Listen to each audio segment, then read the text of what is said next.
The H2R really, I'd actually seen it at the NEC show on a dyno run and watched YouTube videos of the thing, and it, in a way, probably frightened me a little bit because it was so fierce, and you know, these horsepower figures that it has, it's quite intimidating. You know, the thing looks intimidating. The boys had run the bike up and got up to temperature, and I sat on the thing. I'd only sat on the thing in static in the awning, you know, so to sit on something running and the feel through the throttle of that thing is fierce. It's so responsive and angry, so it's quite intimidating. But we headed off down Bray Hill, and well, as soon as I dropped the clutch, to be honest, the thing was so responsive. I'd probably give it more revs than I needed to, and it just took off. And I was expecting to be shocked, but it shocked me more than I expected. The first few gears are absolutely insane, just really crazy. So I got up to like 4th gear, I think, down Bray Hill, and through the bottom, she ground out through the dip, and you know, and then up over Aggo's Leap and wheeling. It was surreal, like really. The power of the thing throughout all the gears is just phenomenal.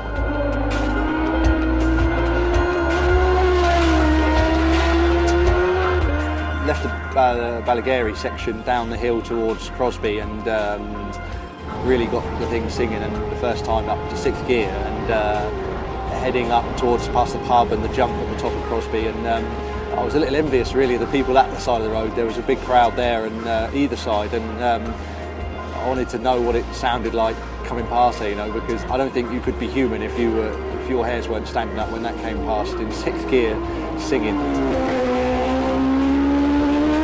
I'd kind of gotten a feel from the bike by now, and pushed on a bit, exiting Glen Helen up the hill, got the drive good onto the Concrete Body Straight, and it's a long, dead straight bit of road with a very fast right kink at the end, and it's almost like a runway. And in racing, I always look forward to that's the first kind of rest point where you get a break and time to sort of breathe.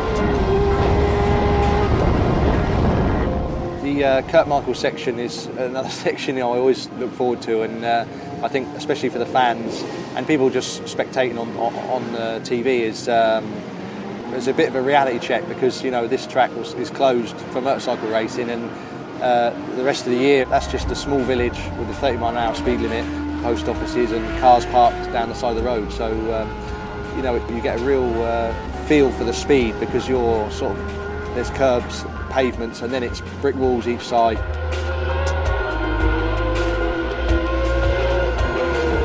Okay, so the Solby Straight section is the peak. That's your top speed normally, on the race bike. That's the fastest part of the track for us. I got Quarry Bends pretty good, you know, not as quick as I do on my race bike, but good enough, and got her into 6th and just sat back with the throttle on, and I knew we were shifting, you know, because it's a funny sensation at that speed. It's just sort of tunnel vision.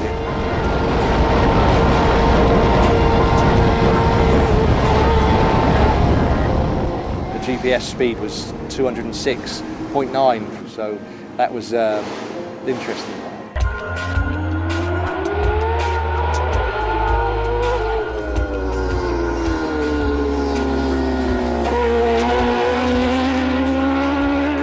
Climbing up the mountain was surreal. You kind of go into a bit of dreamland almost on the mountain, because the spectators are quite scarce and you can see a long way ahead, so it's kind of like you can relax a little bit. It was quite nice just to kind of take in what was actually happening, you know, and by that time we'd done 25 miles and more, and I felt pretty good with the bike.